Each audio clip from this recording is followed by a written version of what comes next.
오늘 말씀은 창세기 1장 6절에서 8절하고 14절에서 19절 말씀입니다. 큰일 났습니다. 이제 눈이. 창세기 1장 6절에서 8절 말씀 먼저 함께 읽어볼게요. 자, 시작. 하나님이 말씀하시기를 물 한가운데 창공이 생겨 물과 물 사이가 갈라져라 하셨다. 하나님이 이처럼 창공을 만드시고서 물을 창공 아래에 있는 물과 창공 위에 있는 물로 나누시니 그대로 되었다. 하나님이 창공을 하늘이라고 하셨다. 저녁이 되고 아침이 되니 이튿날이 지났다. 네, 창세기 1장 14절부터 19절 말씀도 한 목소리로 한번 읽어보겠습니다. 자, 시작. 하나님이 말씀하시기를 하늘 창공에 빛나는 것들이 생겨서 낮과 밤을 가르고 계절과 날씨와 해를 나타내는 표가 되어라. 또 하나님 창공에 있는 빛나는 것들은 땅을 환히 비추어라 하시니 그대로 되었다. 하나님이 두 큰 빛을 만드시고 둘 가운데서 큰 빛으로 나는 낮을 다스리게 하시고 작은 빛으로는 밤을 다스리게 하셨다. 또 별들도 만드셨다. 하나님이 빛나는 것들을 하늘 창공에 두시고 땅을 비추게 하시고 낮과 밤을 다스리게 하시며 빛과 어둠을 가르게 하셨다. 하나님이 보시기에 좋았다. 저녁이 되고 아침이 되니 나흘날이 지났다. 아멘. 네, 지난 시간에 우리가 성경이 말하는 창조는 혼돈을 정리하는 데 있다고 말씀드렸잖아요. 기억나시나요? 그 어떤 방식이었냐? 어둠과 빛을 나누고 물이 덮여서 혼란스러운 땅을 또 나누어서 새롭게 정리하신 일, 이 바로 이제 그 어떤 혼란을 정돈하는 어떤 모습이었다고 했어요. 그래서 지난 시간에 묻이 드러남으로 인해서 혼돈이 정리되는 상황, 땅을 중심으로 살펴보았다면 오늘은 이 둘째 날과 넷째 날에 이루어진 하늘과 천체들의 창조와 관련된 이야기를 조금 오늘은 과학과 신앙이라는 큰 틀에서 좀 정리를 해보려고 합니다. 그동안 우리가 창세기의 설교가 벌써 이제 한 달 가까이 가는데 창조 이야기의 바탕이 되고 있는 세계관 또는 우주관, 이게 우리가 알고 있는 과학적인 상식, 과학적인 세계관과는 사뭇 다르다는 것을 대부분 눈치채셨을 거예요. 눈치 못 채셨으면 제 설교를 잘 못 들었거나 아니면 그 내용 자체에 관심이 별로 없으시거나 뭐 하시겠죠. 성경에 반영되어 있는 고대 근동의 우주관은 대체적으로 이런 그림으로 우리가 표현해 볼 수 있는데, 설교 자료에 있는 그림은 너무 작으니까 화면에 한번 띄워드릴게요. 화면에 띄워드리면 이 그림 보이시죠? 옆에 이제 제 옆에 있는 그림. 이게 바로 성경에 나와 있는 그 우주관 혹은 세계관의 어떤 과학적인 어떤 바탕 그림이라고 할 수 있어요. 땅을 중심으로 볼게요. 땅을 중심으로 땅 위에 하늘이 있죠. 구름이 있고 하늘이 있죠. 그리고 하늘 아래에 물이 있죠. 예. 그래서 그리고 그 하늘 위에 이 검은색 테두리 위에 또 물이 덮여 있는 거 보이시나요? 예, 물이 덮여 있습니다. 그래서 이걸 하늘 위에 물이라고 부르고요. 그리고 땅 주위 아래 다 물이 덮여 있어요. 땅 옆에는 다 그게 저 파란색이 물이에요. 그리고 맨 마지막에 더 그레이트 딥이라고 해서 깊은 물.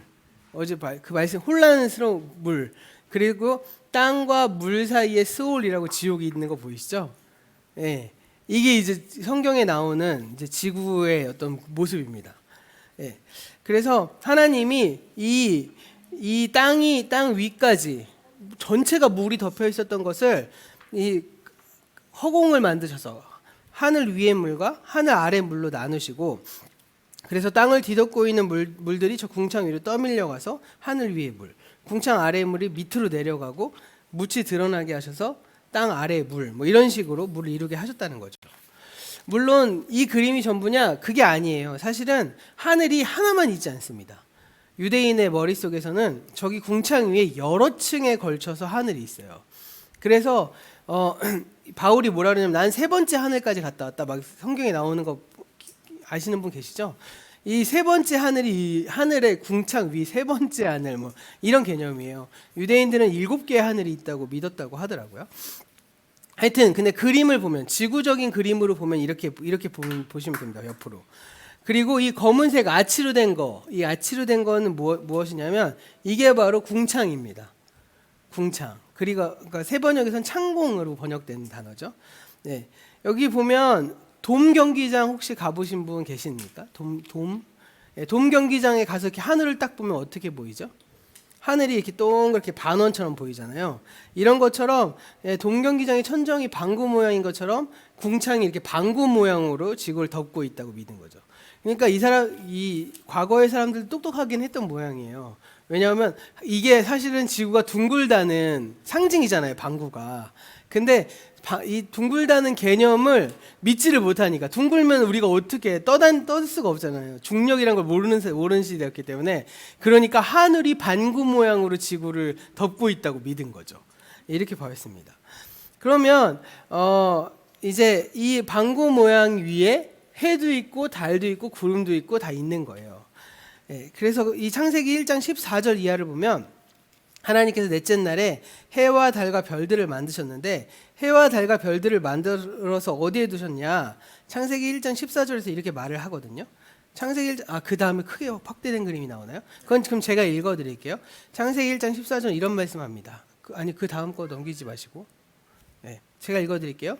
하나님이 말씀하시기를 하늘 창공에 빛나는 것들이 생겨서 낮과 밤을 가르고 계절과 날과 해를 나타내는 표가 되어라. 이후에 17절도 또 이렇게 말하죠. 하나님이 빛나는 것들을 하늘 창공에 두시고 땅을 비추게 하시고. 빛나는 것들, 해와 달과 별, 이 모든 것들이 어디 있어요? 궁창 아래에 있습니다. 궁창 아래에 있어요. 요즘 도시에서는 보기 힘드시겠지만 아주 맑고 깨끗한 날에 밤하늘을 딱 보면 별들이 어떻게 보이죠? 이렇게 방구 모양으로 보이는 거 보이시나요? 잘 모르시죠? 우리가 너무 지구가 깨끗하지 못한 날에 살고 있어서. 근데 저는 언제 그걸 체험했냐면, 제가 입버릇처럼 얘기하는 히말라야 트레킹을 갔을 때 밤에 텐트에서 딱 나왔는데 별이 눈앞에 있더라고요. 그러니까 그만큼 지대도 높았기도 했겠지만 이게 방구 모양으로 이렇게 별들이 이렇게 쏟아져 내려오는 그런 그림이 이렇게 있었거든요. 언제 한번 꼭 갑시다.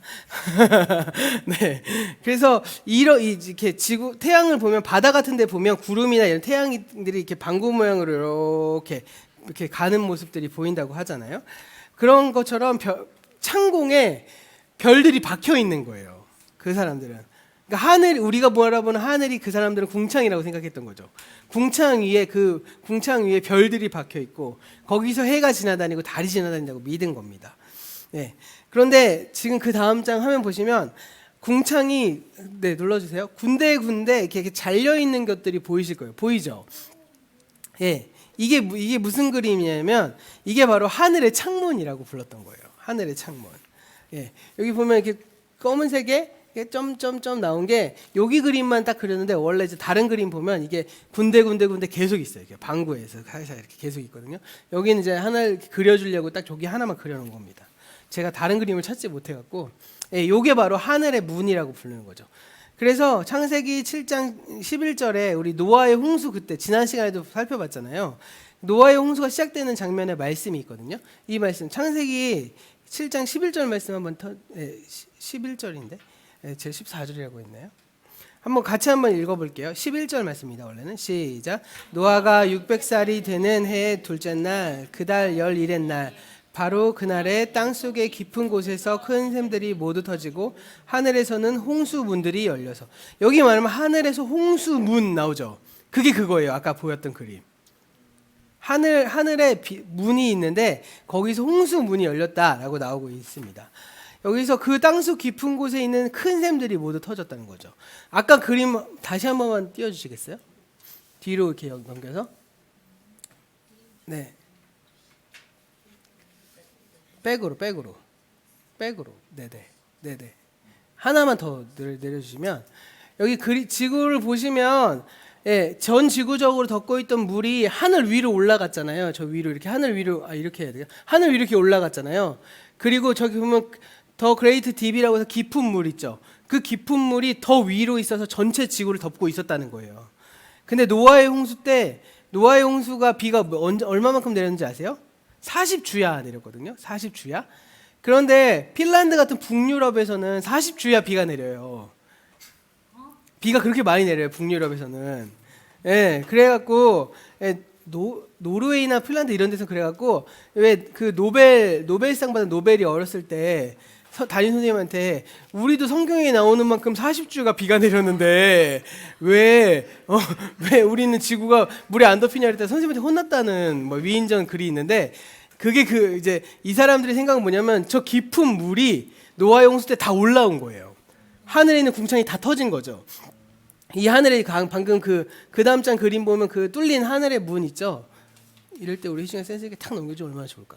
네, 저게 뚫려갖고 거기서 이제 궁창에 있는 물이 다 쏟아져 내린 거죠. 네, 그래서 그게 바로 땅 속에 있는 깊은 물로 번역된 히브리어가 트홈이라고 첫 번째 시간인가 두 번째 시간에 말씀드렸는데 이 어둠이 깊음 위에 있었다 하는 말이 할 때 저 말이 트홈이에요.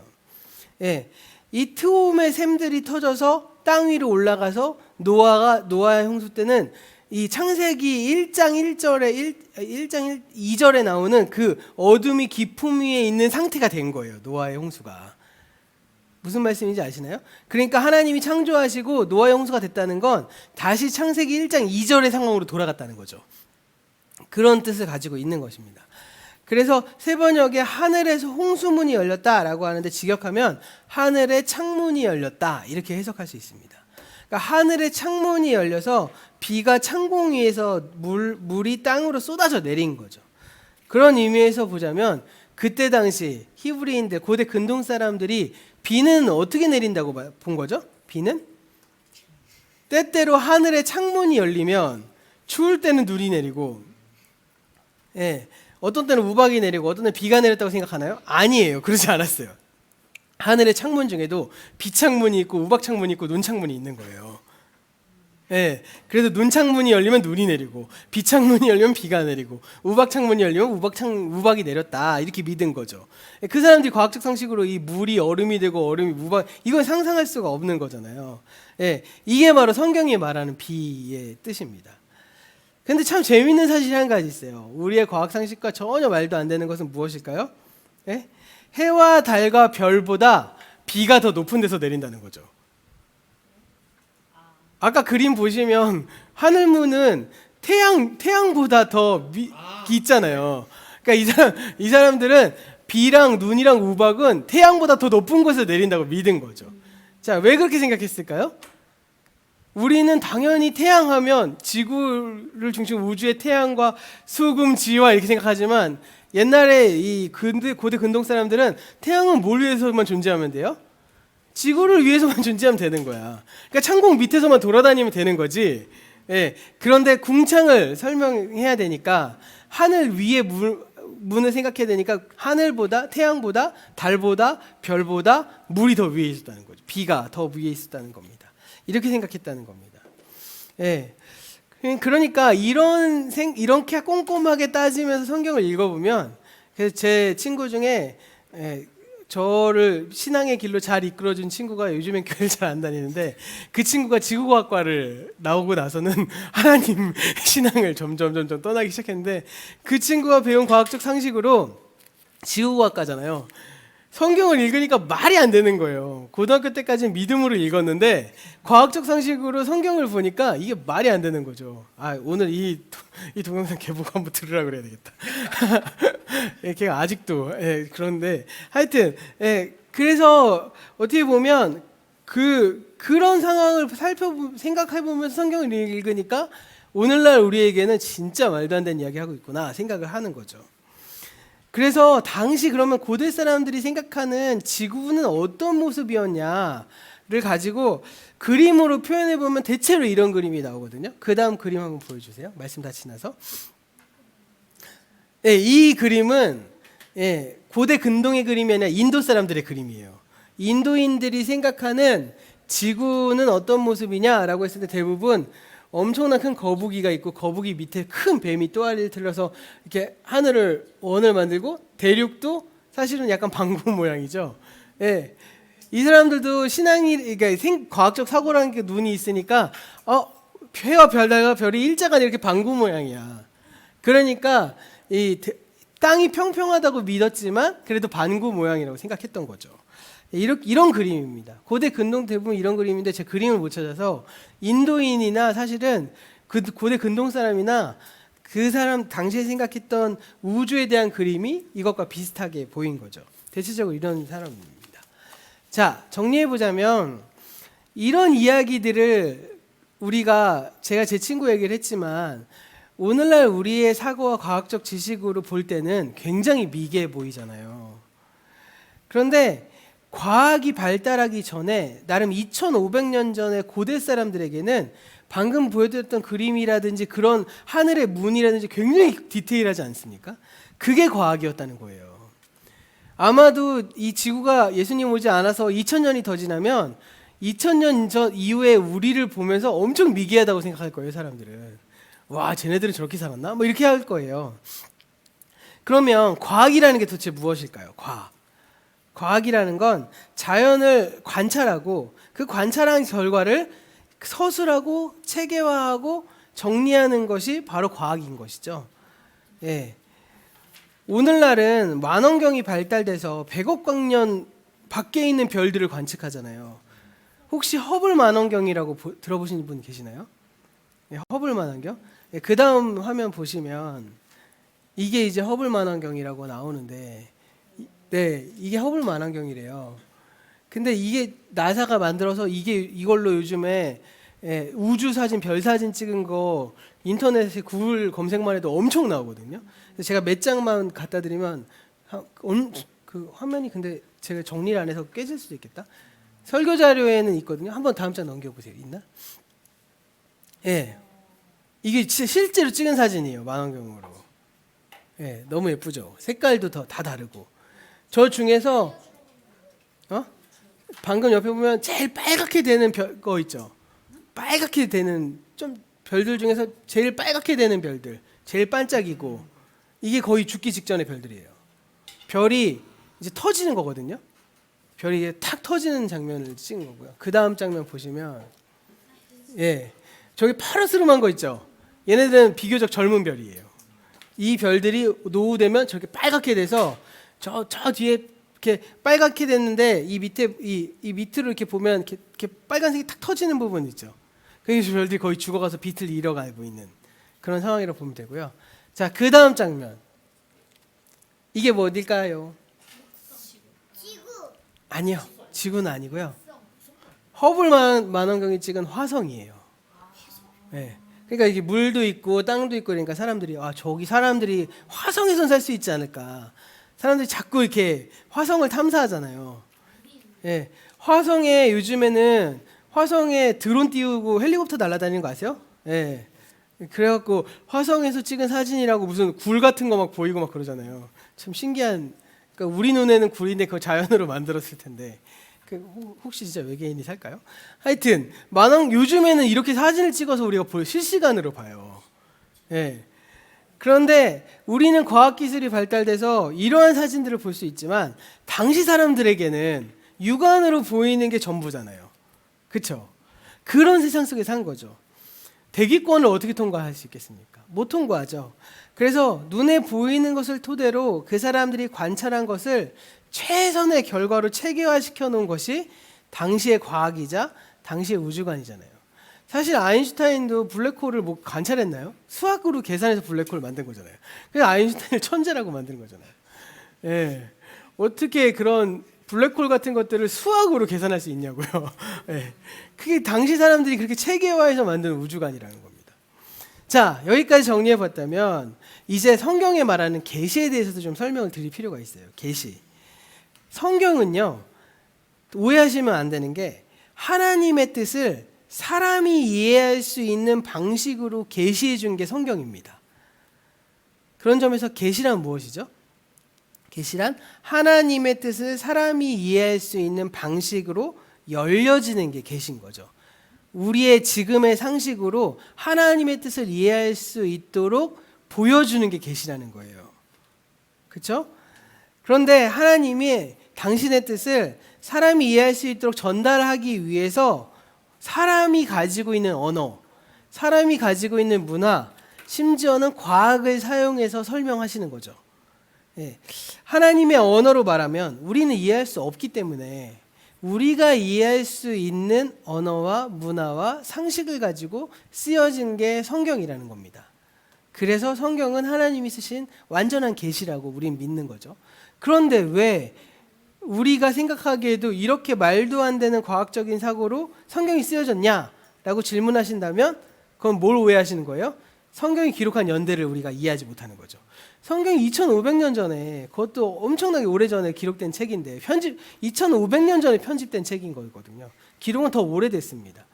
그 당시 사람들의 언어와 문화와 생각을 통해서 하나님을 보여주시고 계신 게 계시기 때문에 오늘날 우리의 지식으로는 이해할 수 없지만 우리는 그때로 돌아갈 수는 있잖아요. 유추해서 오늘날 우리의 시각으로 그때 사람들의 문화를 연구하고 생각해서 오늘날 하나님의 말씀의 계시가 정리되어지는 것이 우리가 설교를 하는 것이고요. 말씀을 나누는 것이고 우리 삶에 적용하는 것이겠죠.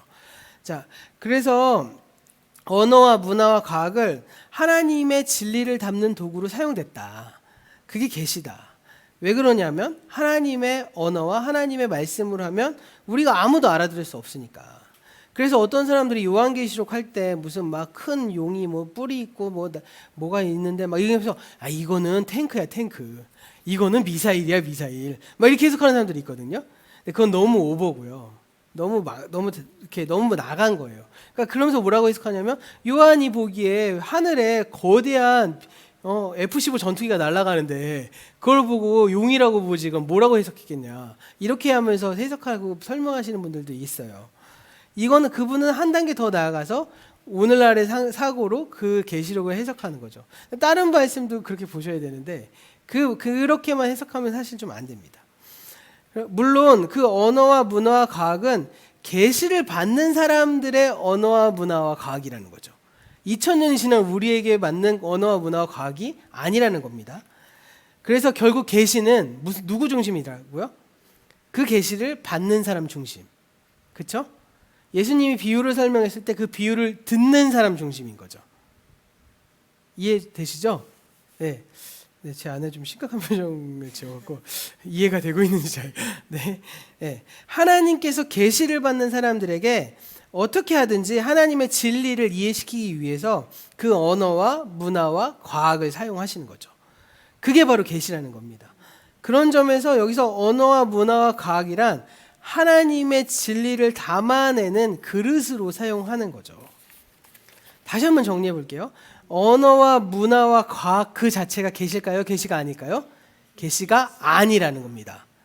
단지 하나님께서 사람이 그 하나님의 뜻, 하나님의 메시지를 전달하기 위해 사용될 그릇일 뿐인 거죠. 그런데 성경에 담긴 우주관, 성경에 담긴 자연, 그런 그 모든 서술을 문자적으로 받아들여서 오늘날에도 그대로 이게 맞다고 주장하면 될까요? 안 될까요? 성경의 말씀은 1.1핵도 변함이 없어 라고 말한 건 그 메시지의 중심이 1.1핵도 변하지 않는 거지, 그 그릇은 바뀔 수 있다는 걸 우리가 알아야 된다는 거죠. 그런데 우리는 어떻게 오해하느냐, 그 그릇이 진리라고 착각하고 있는 거죠. 예. 그래서 그것도 오늘날의 타당한 과학이라고 주장한다는 겁니다. 제가 제 아내가 이제 한동안 창조과학 막 해서 애들 막 책 읽을 때 제가 막 시니컬하게 못하겠네 이랬다가 또 한번 대판 싸움이 났는데, 예, 창조과학이라고 들어보셨습니까? 전 대학생 때 처음 창조과학이라는 수업을 들었어요. 그때는 창조과학의 태동기였거든요. 그래서 사실 그게 힘이 없었기 때문에 저희 같이 어떻게 보면 좀 비주류권 대학교의 강사로 교수님들이, 지금의 막 책을 쓰고 막 유명하신 교수님들이 강사로 들어오셨어요. 저는 그분의 수업을 듣고 완전 빠져들었거든요. 와, 대박, 진짜야? 와, 그랜드 캐년이 노아의 홍수의 증거란 말이야? 막 이러면서 막 완전히 꽂혀갖고 막 그 진짜 창조과학의 수업을 막 완전 막 몰입해서 들었는데, 그랬던 이유가 무엇이었냐? 중고등학생 때 저는 과학을 별로 좋아하지 않았지만 과학 시간마다 그 어떤 뭐라고 말할까, 어떤 그 제 안에 죄책감 같은 게 좀 들었던 기억이 나요. 진화론 수업을 듣는데 이거 틀렸는데 창조가 맞는데? 라고 생각하면서 진화론 수업을 듣고 그거를 시험 볼 때 답을 써야 되잖아요. 그러면 객관식은 진짜 찔려. 이거 아닌데 하고 맞춰야 되잖아요. 인간의 진화의 과정이 뭐 호모 어떻게 돼갖고 오스트랄로피테쿠스가 막 그 질문하면 맞춰야 되잖아. 답은 맞춰야 되는데 난 이거 틀렸다고 믿잖아. 이거 맞아야 되는 거야? 틀렸다고 해야 되는 거야? 막 생각하고 주관식 답 나오면 진화론 설명하라 그러면 저는 믿지 않지만 썼다가 선생님한테 뒤지겠나고 막 이랬던 기억이 나요. 동의하지 않는다고 썼다가 막 수업 시간에 혼나고 막 이랬던 기억이 납니다. 그래서 제 아내는 과학과 신앙은 양립되는 것이 아니야 라는 어떤 마음의 생각을 가지고 있었는데 창조과학이라는 수업을 딱 들으니까 이 모든 게 제 안에 해결된 거죠. 그래서 엄청 열광했습니다. 나중에는요 한자로 창조와 성경의 근원을 다 설명할 수 있다고 수업까지 들으면서 와, 지부가 막 이런 뜻이었어? 배선이 이런 뜻이었어? 막 이러면서 막 엄청나게 막 흥분하면서 공부를 했었거든요. 그런데 한 학기가 끝나갈 무렵, 한 학기가 마치기 전에 정말 신학적으로 부족한 저에게도 납득하기 어려운 주장들이 많이 있다는 것을 발견하기 시작했어요. 창조과학자들의 성경의 해석의 아쉬운 점 뭘까요? 성경의 진리와 성경이 담고 있는 진리를 담는 그릇을 구별하지 못하고 있다는 거죠. 성경은요, 과학교과서가 아닙니다. 성경이 담겨 있는 자연에 대한 서술은 고대 우주관의 배경이 담겨져 있잖아요. 저 설명드렸을 때 얼마나 웃겨요. 태양 밑에 비가 있다니. 하늘문이 있고 얼음물이 있고 문이 있고 눈문이 있다. 이게 말이 안 되는 거잖아요. 그리고 그 내용 안에는 계속 설명드렸지만 고대 사람들에게 진리를 알려주기 위해서 진리를 담는 그릇으로 사용되었을 뿐이지 그 자체가 성경이 전달하고 싶어하는 내용이 아니라는 거예요. 너무나 당연하게도 구원의 진리를 알고 싶으시다면 성경을 읽으셔야 되죠. 그런데 자연과학에 대한 정확한 지식을 알고 싶다면 해당 분야의 과학자들의 말을 듣는 게 좋습니다. 성경을 읽고 자연과학의 지식을 알려고 하시면 안 된다는 거죠. 그렇죠? 유튜브를 보거나 책을 보시거나 지구의 역사가 궁금한다면 천문학자들의 이야기를 듣는 게 좋고요. 그렇죠? 지구과학자들의 이야기를 듣는 것이 좋고 진화에 대해 알고 싶다면 생물학자의 글을 읽어보시는 게 좋습니다. 그러면 우리가 여기서의 문제는 무엇이냐? 성경이 진화를 말하고 있느냐? 성경이 창조를 말하고 있느냐? 성경이 지구 역사의 나이를 말하고 있느냐? 성경이 그랜드 캐년의 시가를 이해하고 있느냐? 아니라는 거예요. 성경의 관심은 그게 아니라는 거죠. 그런 점에서 우리가 창세기의 창조 이야기를 그럼 어떻게 해석해야 되느냐? 관점 자체를 비트실 필요가 있다는 겁니다. 왜 그럼 우린 창세기를 읽어야 될까요? 지금 제 아내가 너무 혼란스러워서 이렇게 계속 이러고 보고 계신데 창세기 안에 자연과학의 모든 게 다 포함되어 있다면 그렇다면 저는 설교할 수 없죠. 그렇잖아요. 그런데 우리 이 얘기 끝까지 들어보시고 제가 오늘 영상 끝나고 제 아내와 오늘 엄청난 토론을 할 것 같은데 왜 읽어야 되느냐? 그럼 성경이 왜 창세기의 창조 이야기를 말하고 있고 그 창조에 관해서 우리는 어떻게 해석해야 되냐가 중요한 거겠죠. 이 질문에 대답하기 전에 먼저 성경에 대해서 한 가지 더 관찰해 볼 수 있는 사실이 무엇이냐면 창세기를 설교하고 난 다음에 첫 번째 주에 창세기 1장 1절과 2절의 관계에 대해서 크게 두 가지 해석이 있다고 말씀드린 거 기억하시나요? 두 가지 해석이 있습니다. 다수의 의견은 1절에 태초에 하나님이 천지를 창조하시니라 라고 말한 그 말씀은 요약문이라고 선언문이라고 해석하면서 읽는 거예요 라고 말씀드렸어요. 그리고 2절부터 비로소 창조가 시작되기 전의 상태를 보여주고 3절부터 창조가 시작됐다 라고 이해하거든요. 그래서 이 이해에 의하면 하나님의 창조의 첫 행위는 3절부터 시작됩니다. 첫째 날 빛을 창조하시는 것부터 시작하는 이게 창조의 첫 행위다. 이게 다수의 해석이에요. 근데 이 해석대로 가니까 질문이 생긴다고 말씀드렸죠. 어떤 질문이요? 2절에 창조 이전의 상태를 보여준다면 그럼 그 창조 이전은 누가 만든 거냐? 창조 이전의 상태 이미 땅이 있었다고 말하는데 땅이 혼돈하고 공허하다고 써 있었으니까 그 상태에서 하나님이 또 땅을 창조하셨냐? 이런 이제 질문이 나온다는 거죠. 그래서 다른 학자들은 다른 해석으로 1절이 요약문이 아니라 1절부터 하나님의 창조로 보는 거죠. 하나님, 태초에 하나님이 천지를 창조하셨으니까, 하늘과 땅을 창조하셨으니까. 근데 처음 창조하신 그 창조가 혼돈이었다, 이렇게 해석하는 거죠. 그래서 1절에 하나님이 하늘과 땅을 창조하셨는데 2절의 말씀은 창조하신 그 땅이 처음에는 혼돈 상태에 있었고 3절부터 이제 6일간의 창조 동안 그 혼돈을 정리하시면서 하늘과 땅의 형태를 부여하셨다라고 해석하는 겁니다. 그러니까 하나님께서 빛을 창조하신 첫날은 6일간의 창조의 첫째 날일 뿐이지 하나님이 최초의 창조 행위는 아니다라고 보는 거죠. 오히려 하나님의 최초의 창조 행위는 1절에 태초에 하나님이 천지를 창조하셨다로 기술되어 있다는 겁니다. 그러다가 잠시 혼돈 상태에 있다가 3절부터 빛을 통해서 창조 행위를 시작하셨다, 이렇게 보는 것이죠. 근데 이것도 이 입장에서 따르는 분들은 얼마 지나지 않아서 또 자신들이 제기했던 질문을 또 되돌려 봤습니다. 왜요? 6절, 7절, 8절에 하나님께서 둘째 날에 하늘 창공을 만드셨다고 말하기 때문이죠. 6절, 7절에 하나님이 창공을 만드셔서 창공 위의 물과 창공 아래의 물로 나누셨거든요. 그리고 8절 보면 그 창공을 하늘이라고 말씀하세요. 그러니까 창세기 1장 1절에 이미 창조의 첫 행위를 서술했다면 태초에 하나님이 하늘과 땅을 창조하셨는데 왜 또 하늘이 있는 거야? 이런 질문을 또 가지게 된다는 겁니다. 그러니까 결국에는 다수 해석이나 소수 해석이나 결국 똑같은 질문 앞에 서는데, 다수 해석대로 따지면 하나님이 땅을 만들었는데 또 땅을 만드셨다고? 소수 해석대로 따지면 하나님이 하늘을 만드셨는데 또 하늘을 만드셨다고? 이렇게 질문이 되는 거죠. 이런 식이 되는 겁니다. 그럼 하나님이 창조하셨다는 이야기는 도대체 뭐냐? 이 질문 앞에 다수의 해석이든 소수의 해석이든 다 서게 되는 겁니다.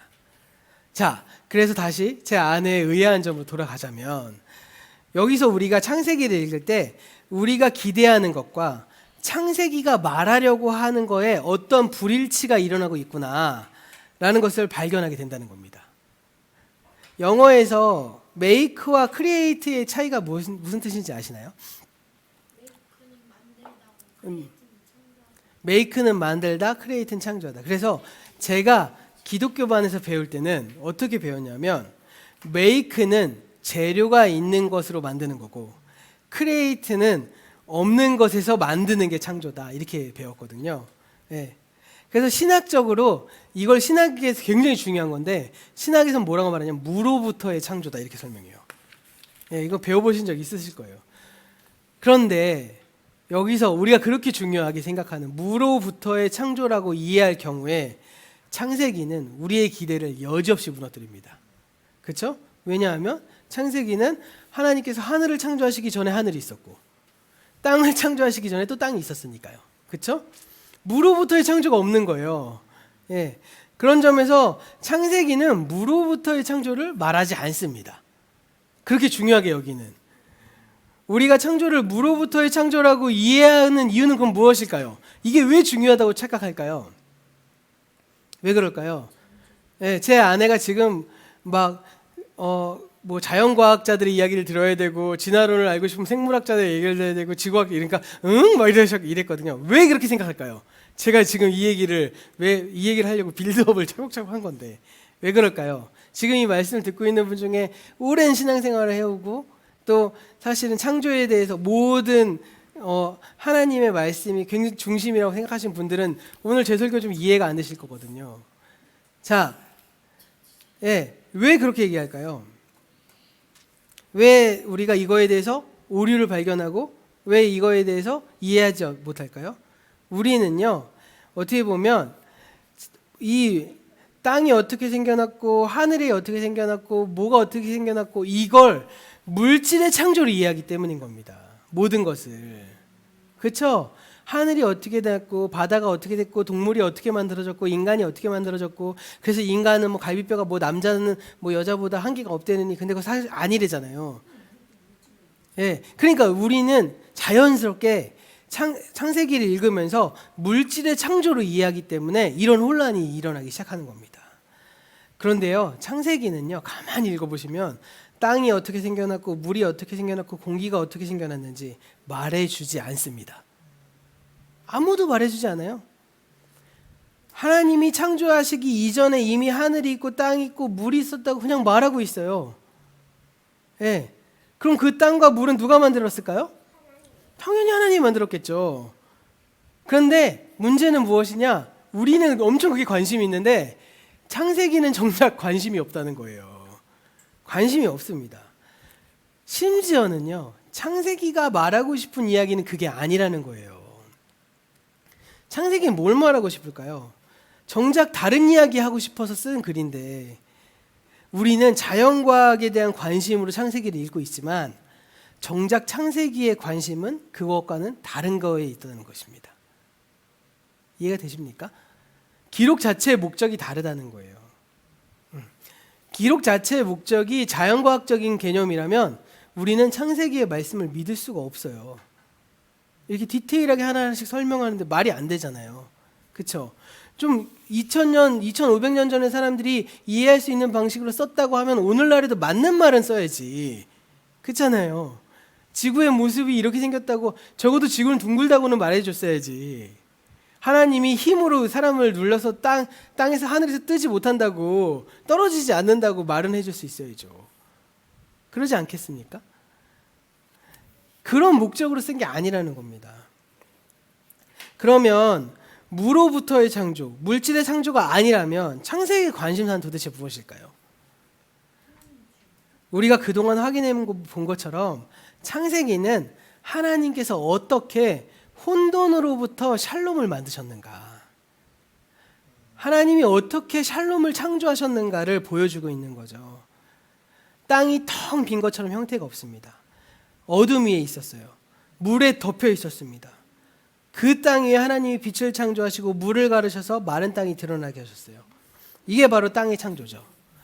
혼돈으로부터, 비물질로부터 물질을 창조하신 이야기를 하고 싶은 것이 아니라 혼돈으로부터 샬롬을 창조하신 이야기를 성경은 하고 있는 거예요.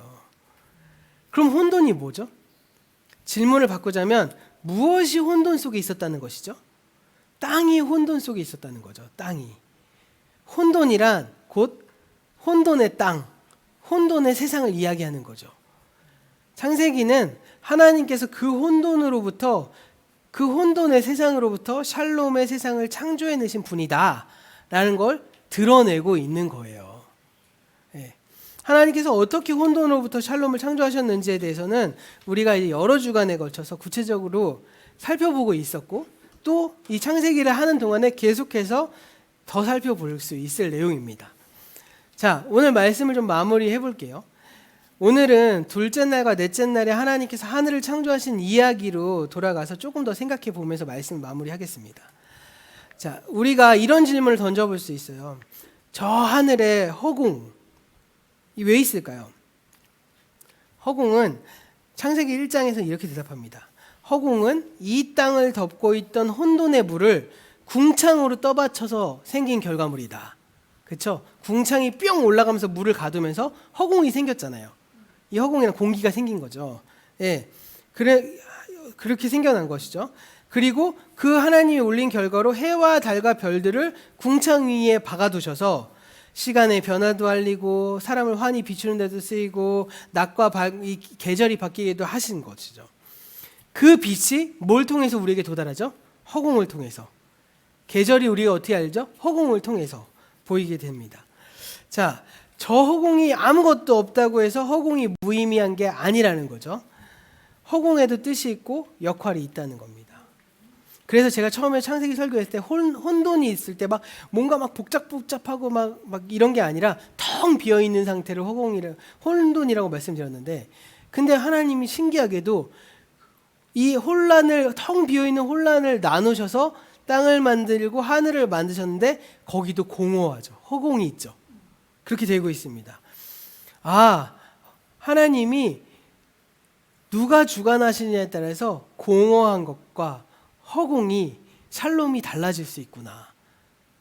그렇죠? 이걸 우리가 이해할 수 있어요. 땅이 혼란스럽고 공허했잖아요. 그게 혼란이라고 말씀드렸잖아요. 그 물을 나누시잖아요. 그리고 그 물로 나누셔서 인간이 딱 대지 위에서 밟고 숨쉬고 살아갈 수 있는 허공이 만들어진 거잖아요. 근데 그것조차도 샬롬이 될 수 있다는 거죠. 하나님께서 창조는 비어있던 땅을 채우시면서 샬롬을 만드셨지만 동시에 그것은 땅을 덮은 물을 나누어서 하늘을 비우셔서 만든 샬롬이기도 했다는 거죠. 하나님은 채움으로 창조하실 뿐만 아니라 비움으로도 창조하시는 분이다는 것을 성경이 말하고 있는 거죠.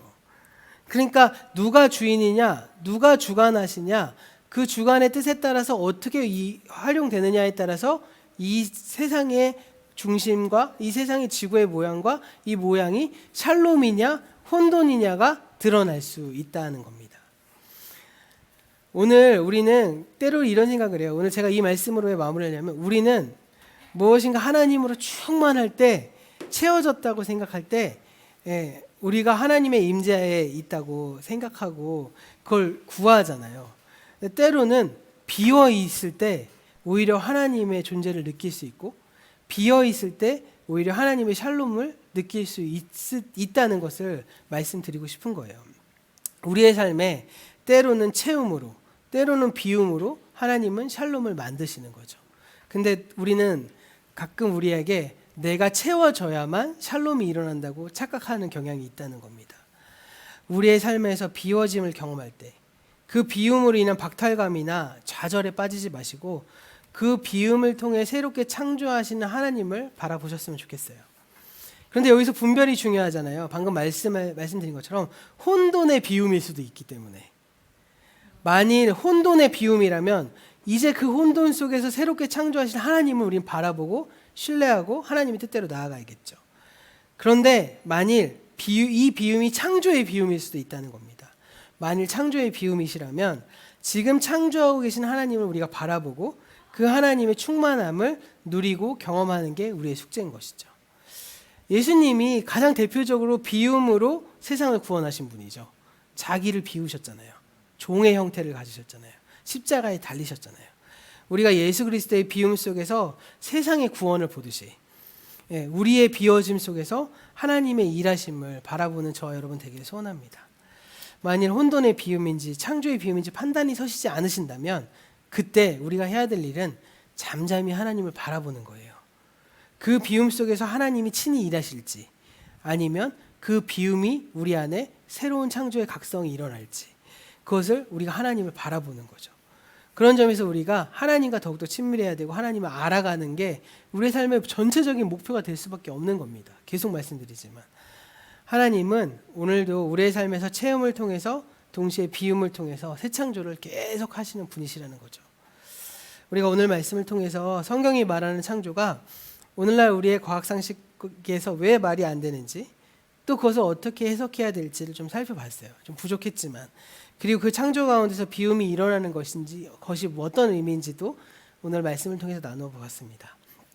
오늘 이 말씀을 통해서 여전히 우리의 사명이 혼돈의 재정리라는 것 그리고 또 혼돈의 샬롬이라는 것을 기억하면서 우리가 하나님의 방법을 깨닫고 하나님을 바라보고 하나님의 일하심이 체험인지 비움인지 이것을 분별하시면서 하나님 신뢰하면서 매일매일의 삶을 살아나가시는 저와 여러분 되기를 간절히 소원합니다.